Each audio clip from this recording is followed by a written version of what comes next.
ఇరాన్పై Israel America యుద్ధం 5 వారాలు కొనసాగే అవకాశం ఉందన్నారు అమెరికా అధ్యక్షుడు డొనాల్డ్ ట్రంప్. అయితే అన్ని వారాల యుద్ధం జరుగుతుందని చెప్పలేనన్నారు. అంతకన్నా ముందే ముగియవచ్చు లేదా తర్వాత కూడా కొనసాగవచ్చని చెప్పారు. ఇరాన్ అణ్వాయుధాలు కలిగి ఉండడాన్ని ఎట్టి పరిస్థితుల్లోనూ అంగీకరించబోమన్నారు. ఇరాన్తో అమెరికాకు ముప్పు ఉందన్నారు ట్రంప్. ఇరాన్లోని వందలాది లక్ష్యాలపై దాడులు చేశామన్నారు. ఖమేనీ మృతితో ఇరాన్ ప్రజలు హర్షం వ్యక్తం చేస్తున్నారని చెప్పారు. ఇజ్రాయెల్పై మెరుపు దాడులు చేసినట్లు తెలిపింది ఇరాన్ సైన్యం. ఇజ్రాయెల్ ప్రధాని నెతన్యాహు కార్యాలయం టార్గెట్ గా అటాక్ చేసినట్లు చెప్పింది ఐఆర్జీసీ. ఆ సమయంలో నెతన్యాహు ఎక్కడున్నారనే దానిపై మాత్రం స్పష్టత లేదని తెలిపింది. తమ దాడుల్లో ఇజ్రాయెల్కు చెందిన పలువురు కీలక కమాండర్లు మరణించారని తెలిపింది. తూర్పు ఇజ్రాయెల్లోని లక్ష్యాలను ధ్వంసం చేసినట్లు ప్రకటించింది. తాము ఖైబర్ క్షిపణులను ప్రయోగించినట్లు చెప్పింది ఐఆర్జీసీ. గల్ఫ్ దేశాలపై తమకు కోపం లేదని, ఆ దేశాల్లోని అమెరికా ఎంబసీల టార్గెట్ అన్నారు ఇరాన్ విదేశాంగ మంత్రి అబ్బాస్ అరాగ్చి. తమ దేశంపై దాడి చేసిన హెజ్బుల్లాల స్థావరాలను ధ్వంసం చేసినట్లు తెలిపింది ఇజ్రాయెల్ డిఫెన్స్ ఫోర్స్. బీరూట్లోని డజన్ల కొద్దీ హెజ్బుల్లా, ఇరానియన్ ఉగ్రవాదులను మట్టుబెట్టినట్లు ప్రకటించింది. టెర్రర్ గ్రూపుల కమాండ్ కేంద్రాలు, ఆయుధ డిపోలను నాశనం చేశామని చెప్పింది. హెజ్బుల్లా ఇంటెలిజెన్స్ చీఫ్ ను హతమార్చినట్లు చెప్పింది. ఇజ్రాయెల్ ప్రజలకు ఎదురయ్యే ఏ ముప్పునైనా ఎదుర్కొనేందుకు సిద్ధంగా ఉన్నట్లు చెప్పింది ఐడిఎఫ్. ఇవాళ అన్ని జిల్లాల కలెక్టర్లు, వివిధ శాఖల సెక్రటరీలతో ప్రత్యేక సమావేశం నిర్వహిస్తున్నారు సీఎం రేవంత్ రెడ్డి. కాంగ్రెస్ అధికారంలోకి వచ్చిన నుండి ఇప్పటి వరకు అమలు చేసిన సంక్షేమ పథకాలు, ప్రజల నుండి వస్తున్న అభిప్రాయాలు, రాష్ట్ర అభివృద్ధిపై అధికారుల నుండి అప్డేట్ తీసుకోనున్నారు. లోటుపాట్లపై చర్చించి వాటిని ఎలా సరిదిద్దుకోవాలో సూచించనున్నారు. 99 డేస్ యాక్షన్ ప్లాన్ పేరుతో అధికారులకు పలు కీలక సూచనలు చేయనున్నారు సీఎం రేవంత్. ఇవాళ 2 సెషన్లలో సుదీర్ఘంగా సమావేశం జరగనుంది. తెలంగాణలో బీసీ రిజర్వేషన్ల పెంపు కోసం పార్లమెంటులో ప్రైవేటు బిల్లు పెట్టనున్నట్లు కాంగ్రెస్ అగ్రనేత రాహుల్ గాంధీ తెలిపారు. వికారాబాద్ జిల్లా అనంతగిరిలో ఏపీ తెలంగాణ డీసీసీ శిక్షణ తరగతుల్లో కాంగ్రెస్ సిద్ధాంతాలను వివరించారు. నాయకులు తమ అహాన్ని పక్కన పెట్టి పనిచేయాలని సూచించారు. ఈగో కన్నా పార్టీ ముఖ్యమన్నారు. పార్టీ కోసం పనిచేయాలని, ఒక్కో డీసీసీ మరో 10 మంది కార్యకర్తలను తయారు చేయాలని పిలుపునిచ్చారు. ప్రజలతో మమేకమై పనిచేయాలని అన్నారు రాహుల్ గాంధీ. కాంగ్రెస్ అగ్రనేత రాహుల్ గాంధీని ప్రధాని చేయడమే లక్ష్యమన్నారు సీఎం రేవంత్ రెడ్డి. 5 ఏళ్లలో రాహుల్ దేశంలోని అనేక సమస్యలపై పోరాటాలు చేశారన్నారు. కేంద్రంపై 5 ఏళ్ల పోరాటం తర్వాత రాహుల్ ప్రధాన ప్రతిపక్ష నేత అయ్యారని గుర్తు చేశారు. ఈ దేశం కోసం రాహుల్ ప్రధాని కావాల్సిన అవసరం ఉందన్నారు సీఎం రేవంత్. రాష్ట్రంలో సబ్సిడీపై వ్యవసాయ డ్రోన్లను అందిస్తామన్నారు మంత్రి తుమ్మల నాగేశ్వరరావు. వ్యవసాయ యాంత్రీకరణ స్కీమ్లో భాగంగా ఫస్ట్ ఫేజ్లో ప్రతి జిల్లాకు 10 చొప్పున డ్రోన్లను 40% సబ్సిడీతో అందిస్తామన్నారు.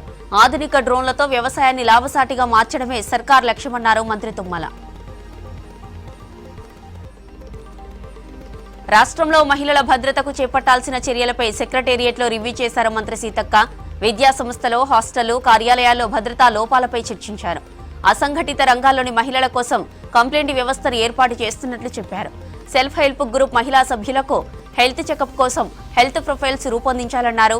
ఇక ప్రతి గ్రామంలో ఇందిరా మహిళా శక్తి భవనాలను నిర్మిస్తామన్నారు మంత్రి సీతక్క. సూర్యాపేట జిల్లాలోని మైనింగ్ బ్లాక్ల ఈ-వేలం ప్రక్రియలో తీవ్రమైన అక్రమాలు, విధానపరమైన లోపాలు, చట్ట ఉల్లంఘనలు జరిగాయని ఆరోపించారు బీఆర్ఎస్ వర్కింగ్ ప్రెసిడెంట్ కేటీఆర్. దీనిపై సీఎం రేవంత్ రెడ్డికి లేఖ రాశారు. గనుల శాఖ చేపట్టిన ఈ-వేలం ప్రక్రియ పారదర్శకతకు విరుద్ధంగా సాగిందని విమర్శించారు. 1100 ఎకరాల రిజర్వ్ ఫారెస్ట్ పై స్పష్టత లేకుండానే వేలం నిర్వహించారన్నారు. హైకోర్టు సూచనలు పట్టించుకోలేదన్నారు. దీనిపై స్వతంత్ర విచారణ జరిపి వివాదాస్పద టెండర్లను రద్దు చేయాలని డిమాండ్ చేశారు కేటీఆర్. మాటల్లో మాత్రమే మార్పు, చేతల్లో అణిచివేత, ఇదే కాంగ్రెస్ అసలు నైజమని విమర్శించారు మాజీ మంత్రి హరీష్ రావు. రాహుల్ గాంధీ తెలంగాణ పర్యటనపై ఎక్స్లో పోస్ట్ పెట్టారు. నాడు అశోక్ నగర్ లో యువత ఓట్ల కోసం రాహుల్ గాంధీ పడిగాపులు కాశారని, నేడు అదే నిరుద్యోగ యువతను అరెస్టులు చేశారని విమర్శించారు. ప్రస్తుతం ఎమర్జెన్సీ రోజులను గుర్తు తెచ్చేలా ప్రజా సంఘాల నాయకులు నిర్బంధించారని ఫైర్ అయ్యారు హరీష్ రావు.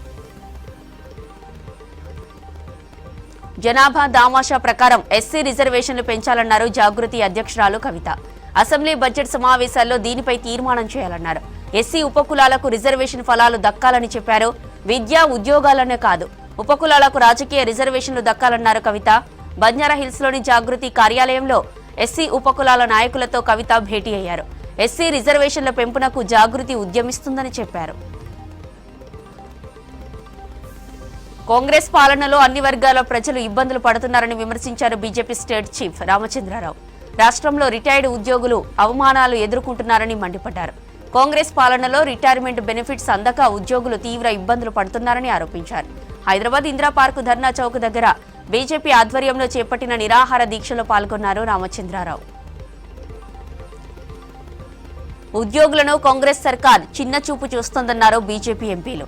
అధికారంలోకి వచ్చి 2 ఏళ్లు పూర్తయినా ఇప్పటికీ డీఏ, పీఆర్సీలు లేవని విమర్శించారు రఘునందన్.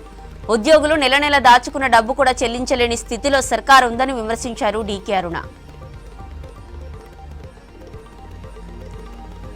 బెంగాల్లో టీఎంసీ పాలనలో చొరబాటుదారులకు సకల సౌకర్యాలు అందుతున్నాయన్నారు కేంద్ర హోంమంత్రి అమిత్ షా. ఎస్ఐఆర్లో చొరబాటుదారుల పేర్లను తొలగిస్తే దీదీ సర్కార్ గగ్గోలు పెడుతుందన్నారు. బెంగాల్లో బీజేపీ అధికారంలోకి వచ్చాక ప్రతి ఒక్క అక్రమ వలసదారును వెనక్కి పంపేస్తామన్నారు.